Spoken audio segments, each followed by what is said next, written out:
Ladies and gentlemen, let us introduce our third panel discussion on Bitcoin mining in Texas, sponsored by Priority Power. Our moderator is Lee Bratcher. And now let us welcome our panelists. Nathan Nichols, CEO, Rhodium. Vincent Wong, Director of Sales, Compass Mining. Peter Wall, CEO, Argo Blockchain. Chad Harris, CEO, Windstone. Darren Feinstein, Founder, Core Scientific. Gentlemen, I'm amped about this panel. Guys, if you don't know, from Nick Carter's talk, you probably heard that Texas is the #1 Bitcoin mining state in the country, soon to probably represent, say, 25% of the hash rate on the Bitcoin network. We'll let you guys debate about when that number will be hit in the years to come. But I've got with me some of the largest Bitcoin miners in the world, the CEOs of these companies. I'm gonna actually just go down the line. I start out with the chair of the Bitcoin Mining Committee at the Texas Blockchain Council, Mr. Nathan Nichols. Hey guys, first off, just thank you so much for coming here, and let's give it a big round of applause for the Texas Blockchain Council, everything that they set up so far. Great job. I am the CEO of Rhodium. There's a lot of things that I want to say and a lot that I can't. So we are a Bitcoin mining company that focuses on innovation and integrity. Hey guys, thanks for having us here. I'm the director of the mic's on.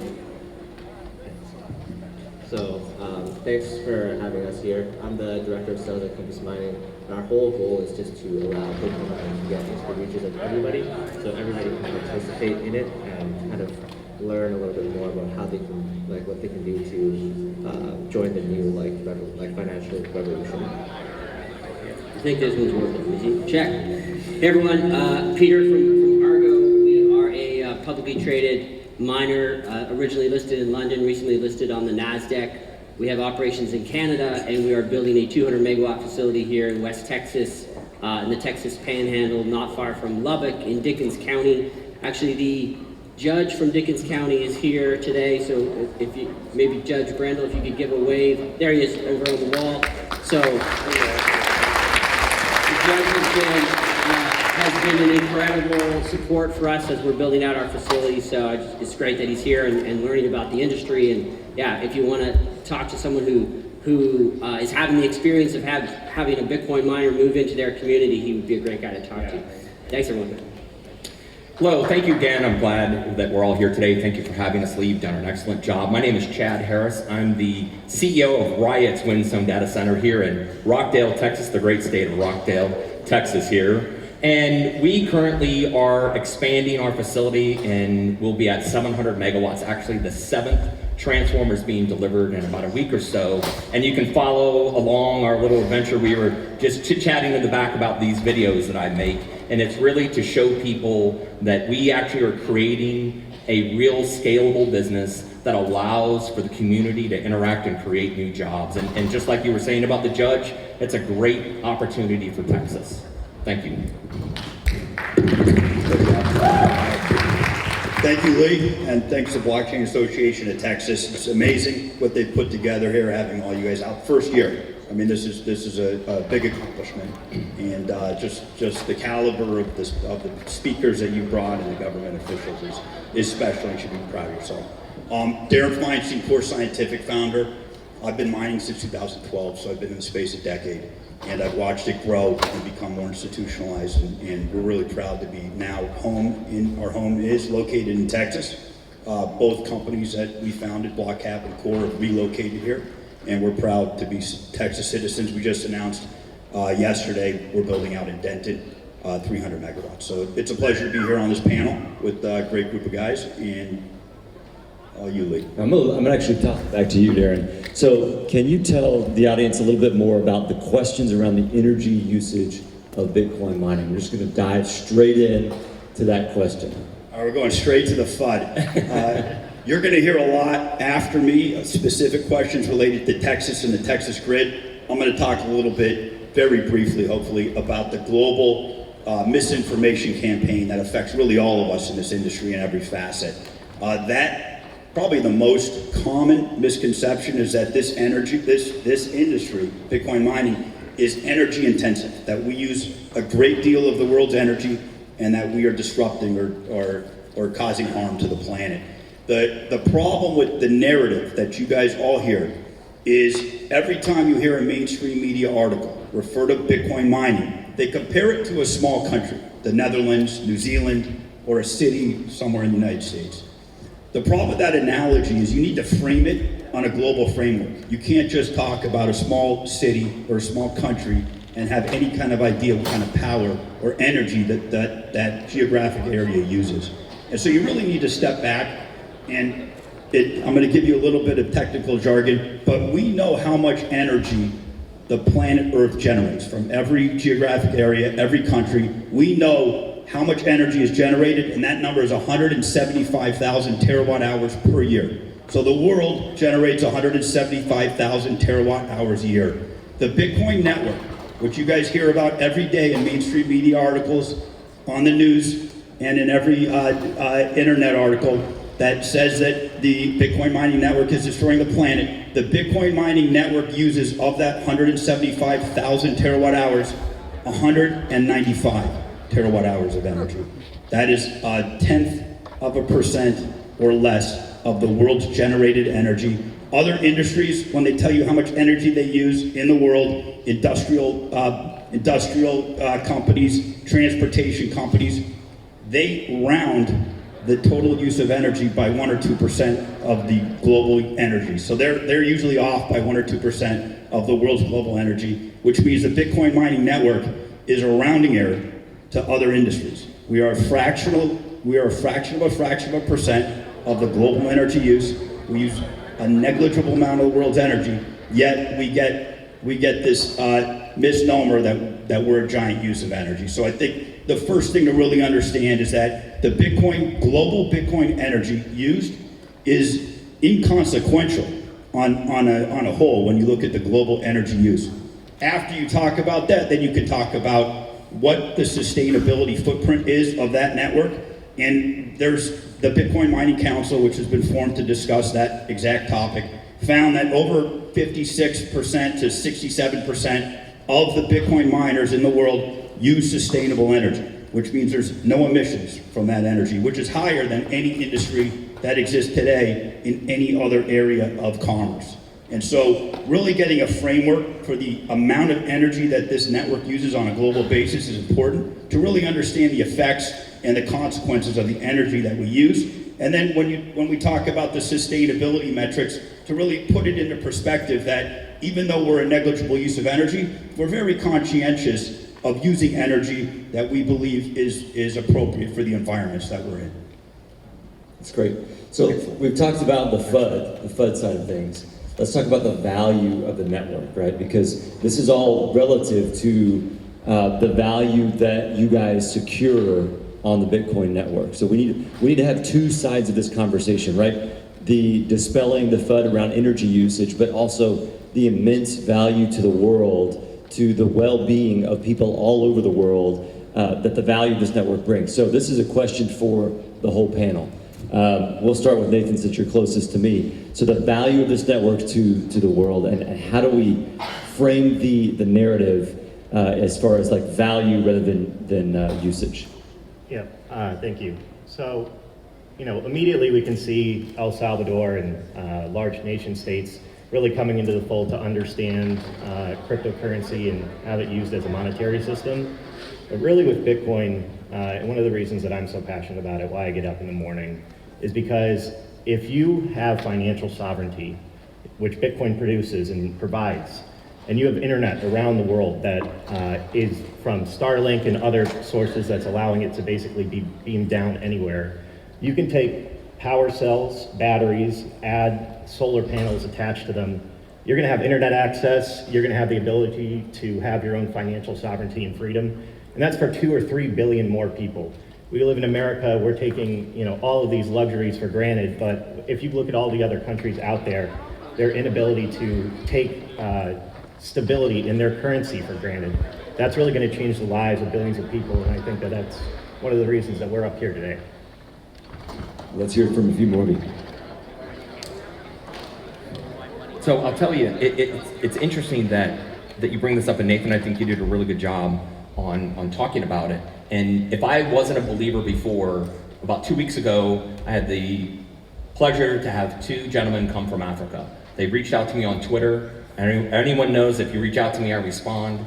And they came and they were telling me about how they were using solar panels and chips, and they were putting them in remote villages so they could trade Bitcoin for goods. And if I didn't believe in it on that day, like, they made me firm believers in an area of a remote that has no banking, that they used a product that we're creating here in our facility at Riot Windstone, right? And I saw it actually, like, I witnessed firsthand the value of it. And I really, like, it hit me on that day. Like, we're actually doing a product that really brings value. Yeah, I'll just add to that. I think that's a big part of it, part of the value to the network. I also think, and Senator Cruz kind of talked about this a little bit earlier, Bitcoin as a hedge against inflation, as gold 2.0. And I think those of us that have been involved in the space for a while, and some of us for a really long time, Absolutely. like this guy over here, who's, one of the things I like about both of these guys is that when they have set up their facilities, Darren initially and now Chad, they've moved to the communities that they are built there, initially set up their facilities. I mean, Darren moved to North Carolina and lived in the hills and watched his facility get built, the first core facility, and now Chad's doing the same thing in Rockdale, and I think that's really, really cool. And we'll talk more about kind of bringing Bitcoin to rural communities and other parts of the world, I'm sure, as we go on. But I think, just to go back to Bitcoin is an appreciating asset, I think that's really a huge part of the value. When you look at the amount of fiat that's been generated, particularly in the last year and a half with all the COVID kind of money printing that we've seen, fiat is essentially a melting ice cube. And so, Michael Saylor is probably the most eloquent about this. Absolutely. And Bitcoin just continues to appreciate. And it's a way for real people to have a chance to participate in the financial ecosystem that so many of them are shut out from. So that's where I see, a huge part of the value. So another question for all you guys. What brought you to Texas initially? And let me just pitch this over to Chad and Nathan first, because I think you guys were here years ago. What was it about Texas? Well, you were kind of already here, but tell the audience a little bit about what was about Texas that you brought you here to mine? Mind if I go first? You all right? Yeah, go. Thank you. Jump right I came to Texas personally for me, for a lot of things, but as far as the company aspect, Texas's labor force, they're willing to work, their true American grit is pretty incredible. You come here and there's other states, but when you're in Texas, there's real pride here. And during the kind of oil and gas crash that happened during COVID, we saw oil and gas go negative. We saw a lot of people out of jobs on pipeliners. Those are our best workers. They get up every day, they're passionate about it. I want to work for them. And so I would say the big thing for me is the labor force and the ability, you heard it on stage with the representatives and the senators, and personally me speaking with Governor Abbott, they want innovation here. They want Texas to be the leader in Bitcoin mining, and we as a nation should want that too. And so for here at home in Texas, I always say Texas is warm, but the people are warmer, and their integrity that they have is just truly incredible. I'm going to borrow that line. Texas is warm, but the people are warm. You did a great job, Nathan, because you and I talk about this all the time. Nathan and I have spent a lot of time together. And, when we were building Windstone, we were working on this project when Bitcoin was $3,000. And it wasn't like, people thought we were insane. And they're like, to try to raise money in that market is nearly impossible. And I know that you experience it firsthand. And so as we looked for a solution, I was fortunate enough that we had found a location in West Texas, and the deal fell apart, and out of pure frustration, I was flipping through a magazine, and I read an article called Hard Luck Town Bet on Bitcoin and Lost. And I literally read it, wrote everybody's name down, and said, we're going to Texas. And we showed up here 3 days later, and we haven't left since. And the things that we experienced coming here, the value of the work with the local judge, our judge in our area, as well as the community and the workforce that Nathan made reference to, I have never seen a community, when you engage with them, reach out and help you to help themselves. And so we came because we thought this was the place for us. It just so happened that our location was across from the largest interconnect in Central Texas as well. There was the positive side to that, but we knew Texas was the place, and it's been an incredible adventure for us. Amen. Let's drive on that point a little bit further. I mean, Texas has an abundance of energy, right? Wind, solar, natural gas, you could go on and on. We have a problem with getting that energy to where it needs to be at the right times occasionally. And Bitcoin mining solves both of those because it is intermittent, it can be turned off within 5 seconds, and it is geography agnostic. So that helps a lot with the grid congestion loss as you lose power over transmitting electricity over long distances. So Peter, I'm going to toss a question to you around some of the abundant resources in West Texas, because you guys are up there, Northwest Texas. What does the landscape look like in the renewable space there in the Panhandle in West Texas?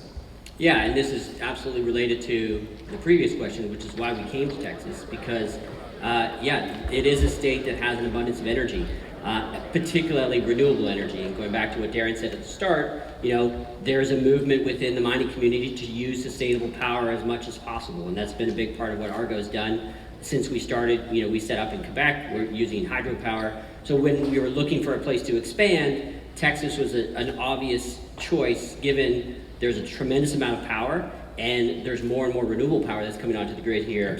Every day, literally. I was just up in West Texas, so we have our facility we're building out in Dickens County. There's wind farms within, the eye line. Like, you stand on the site, you can see wind farms out in the distance. I think right now there's 23.5 gigawatts of renewable power with wind and solar that are online here in Texas. There's another 10 gigawatts that are coming online. That's getting to be a quarter, or depending on the day and how much generation there is. It's a large percentage of the amount of power that's being generated here. And so for us, that was a big attraction, to be able to tap into that and be able to be an ESG friendly miner in Texas. Love it. Okay, so Vincent, you guys, your slogan is "Now everybody can mine Bitcoin." Did I get that right? Yeah. So I'm going to hand you the mic because it seems like your mic's still not working. But tell the audience, we probably have a lot of home self miners here who are mining at their house, and it's probably, let me say, easier to do it through Compass potentially. Is that right? That is 100% right. And this goes back to the whole ethos behind Bitcoin mining when it first was created. Was the whole it would allow everybody to have one vote. One computer was equivalent to one vote. But very recently, starting in 2017, we started to get a more industrialized kind of situation for the whole entire industry. These machines run really high, really loudly. They use a lot of power, and you can't run them in your home anymore without probably getting a divorce. And so anybody that's mining at home, they are contributing to the stability of the Bitcoin network. And as this Bitcoin network grows, the more machines that there are on the network, the more it is protected. And that's why here at Compass, we really try to allow everybody to mine Bitcoin. As the industry started to become more and more industrialized, you wouldn't be able to buy one machine anymore. And so the individuals weren't able to put in their votes anymore. You needed to buy 100 or 1,000 machines, and not everybody has $1 million sitting in their bank account. And so what Compass does is we really we reduce the barrier of entry, and we make sure that nobody has to run a machine in their house. We procure the machine, we send it to a facility just like what these guys build, and then they're dedicated to just running a machine, and it allows everybody to have their one vote and without having to get divorced. I love that comedic relief there. So Texas, we have the ERCOT grid, and recently in February, the winter storm, there's a lot of people in Texas that have concerns over is Bitcoin mining putting too much stress on the grid? And as all of us up here know, it's actually the reverse. We're actually creating more grid resiliency because of the controllable load. Now, let's explain that a little bit. Nathan, do you want to dive in and try to explain controllable load and why does that create more grid resiliency in the ERCOT grid? Yeah, I think Nick did an incredible job. It's a pretty dense topic at first, and I think he was very articulate to be able to break it down for everyone. But basically, having the ability to control the load and to force it back into the grid. Miners run, 3,400 watts. You'll have 100 megawatts, which is, let's call it 30,000 machines. Within 5 seconds, you can reroute that power down, and then it goes to homes. And so everybody, thinking about Winter Storm Uri, Chad and I saw firsthand, shut down the entire facility, routed that power back to Austin, probably helping 1 million people power their homes back. But also, as we get further into renewables, and there's, I think until 2025, there's about 30 megawatts of both wind and solar that are coming out. So you're getting to a tipping point here in Texas where you could get to 50% of the grid having renewables. But what does that mean? As Nick kind of alluded to before, there's going to be intermittent power. The sun doesn't shine and the wind doesn't blow always. And so because of that, you're going to have this control load response. Think of Bitcoin as this giant battery that allows for that power to be routed back into the network, into the ERCOT system.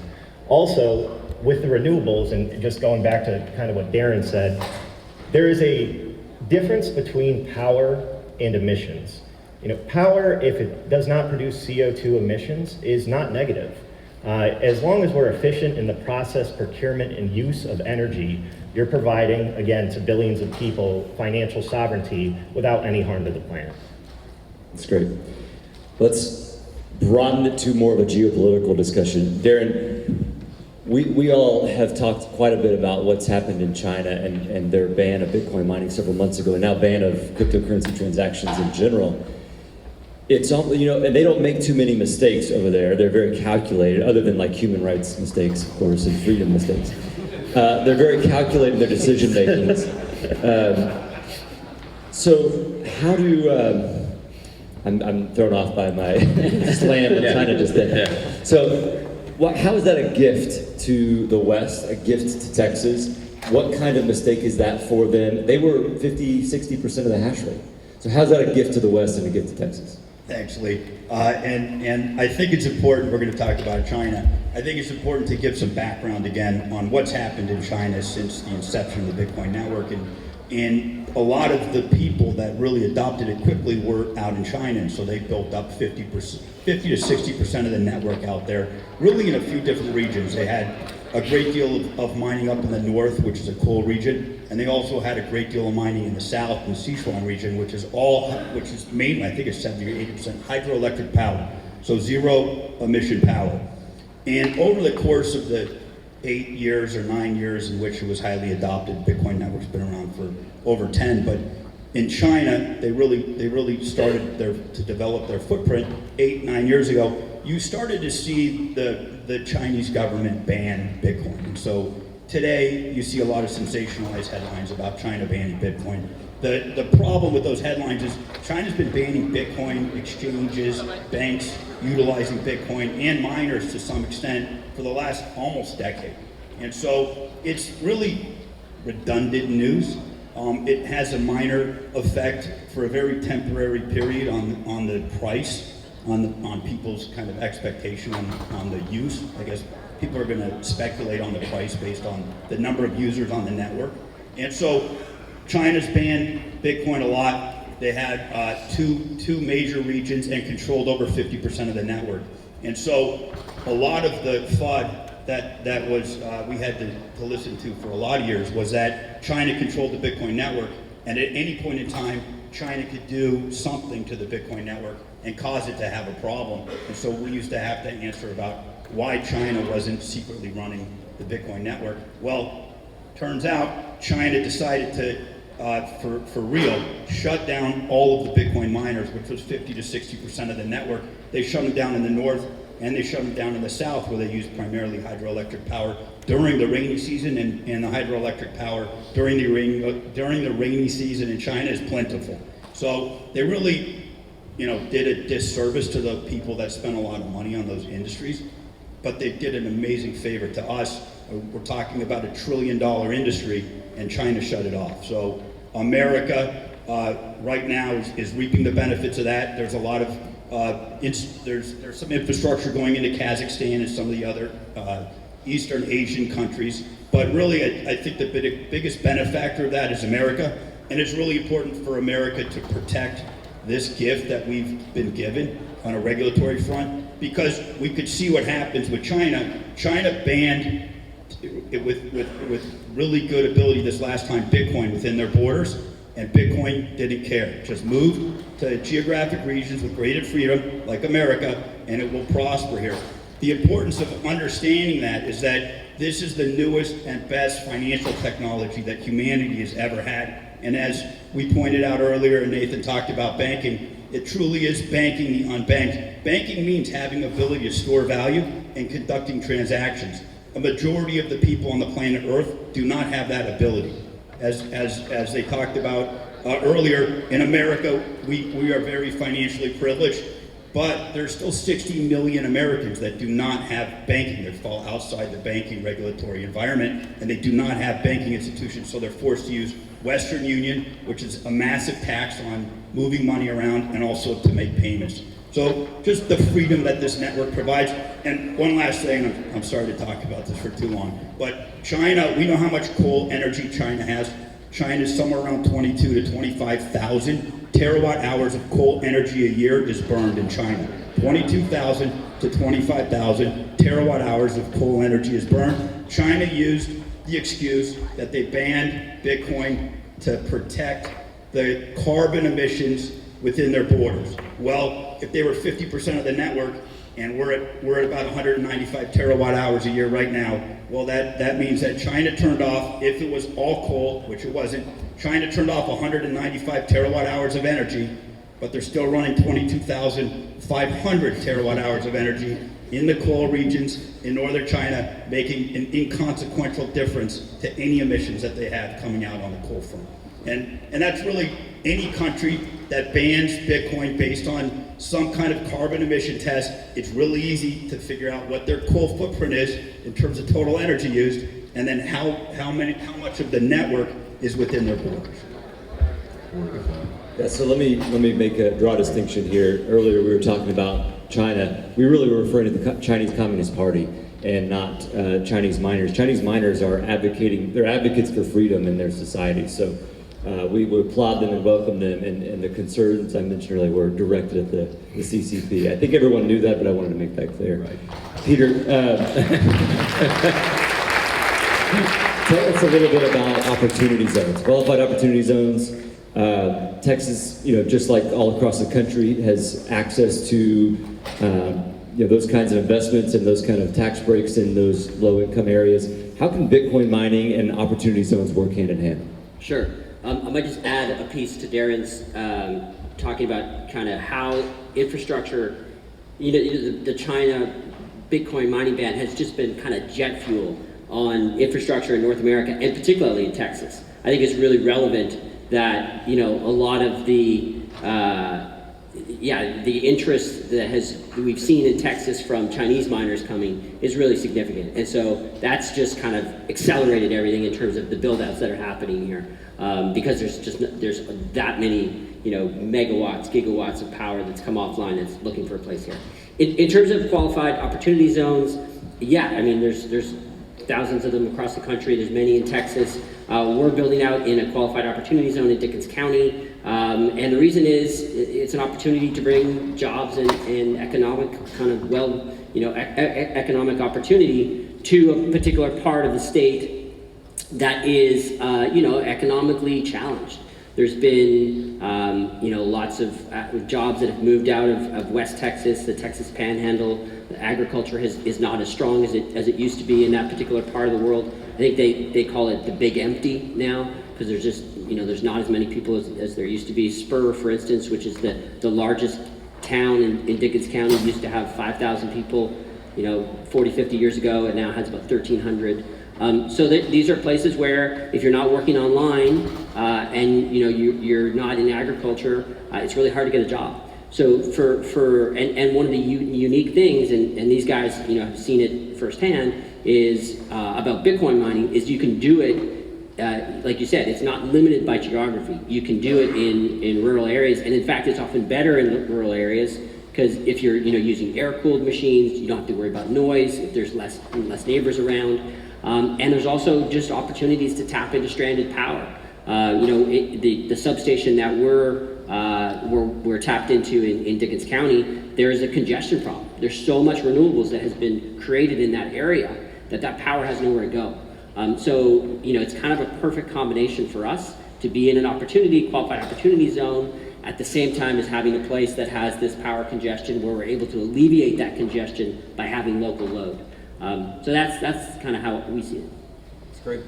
So let's stay on the topic of jobs, right? A lot of political leaders from our state have come through the stage today, and they're very interested in constituents, full employment in their districts and all that. And I think it's important for us to talk through the kinds of jobs that these mines that you guys are hiring for. I mean, these aren't just like minimum wage jobs. Chad, you want to speak to that? Yeah, absolutely. I think the big misconception is that, or I should say in our situation, so in our facility here in Rockdale, Texas, we chose to create jobs and create an entire team to build our facility over a lot of contracting, right? We still have contractors, but our goal was we had both the tax abatement and our sales tax credit, and they required us to have a certain number of jobs. And then at the same time, that article that I mentioned earlier, one of the big things that the people in the county echoed, and I heard it over and over, was don't come here if you're not going to create jobs. So, as of today, we have 130 full-time W-2 employees that work around the clock. We run 3 shifts a day. And we are creating opportunities through training programs to create a way to take somebody that would never consider this type of job, and we're teaching them how to take computers apart and do networking and electrical work and things, high voltage, low voltage, medium voltage, and really they just never had the opportunity. And we have had some incredible people start literally from unloading boxes to now running our entire site. And that there is a group of people in these communities that are eager for jobs and they're willing to learn. And it's our responsibility as corporate citizens to actually create this benefit and literally change how people think about it, because at some point we are going to need these great government officials in Texas to support us, to create opportunity zones, to allow us to have power, and all these things that really make this business a real scalable company, and we need the people to do it. In Texas, there's no place like it. Great, love it. Yeah, let's give it up. And that's just one site. I mean, we're having job creation at sites all across the state. Correct. And one of the things that's interesting about this, guys, not often do you get a panel of CEOs up here in companies that ostensibly are competitors. And you guys are up here, you're friends, you know each other, you work together, you're problem solvers together, you consult when there's issues.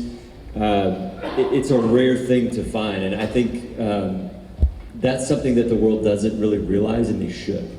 That this community of miners is that. It's exactly that, a community. We're decentralized, but we're not disorganized. Right? There you go. That's it. I love that. I stole that. Everybody up here on this stage is creating a lot of jobs in this state to employ a lot of skilled labor. And we're very passionate about the industry that we're in. And you see us all talking to each other, as Lee just mentioned, because the better they do, the more valuable the industry becomes. And so even though we are competitors, we all take pleasure in seeing the different companies do well, which brings up the entire industry and makes everything more valuable.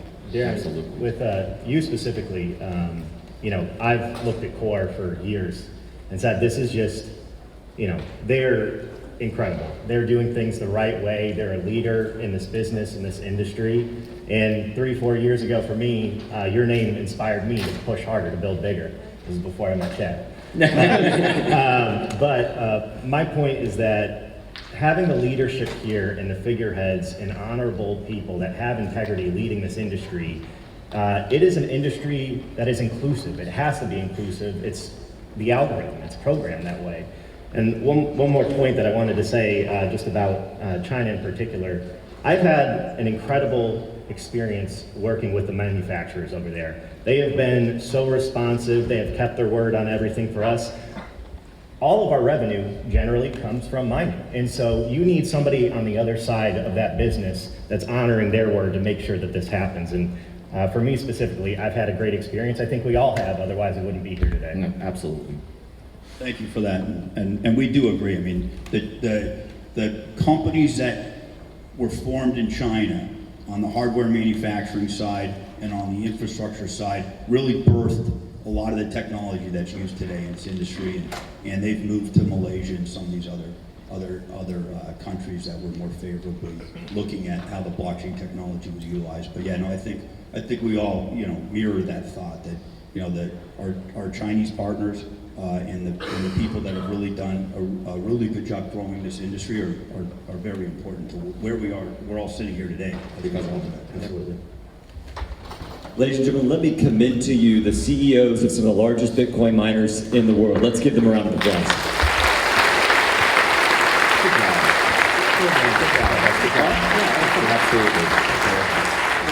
Gentlemen, as we conclude this panel, I'm actually going to bring up Representative Penny Shaw, who was on one of the site visits to the mine in Rockdale. Happens to be she's a Democratic member of the Texas House of Representatives and joined several legislators on a visit to the Rockdale facility a few moments ago. So we'll bring her off, and you guys are welcome to make your way backstage. So thanks for being up here, gentlemen. Thanks to you.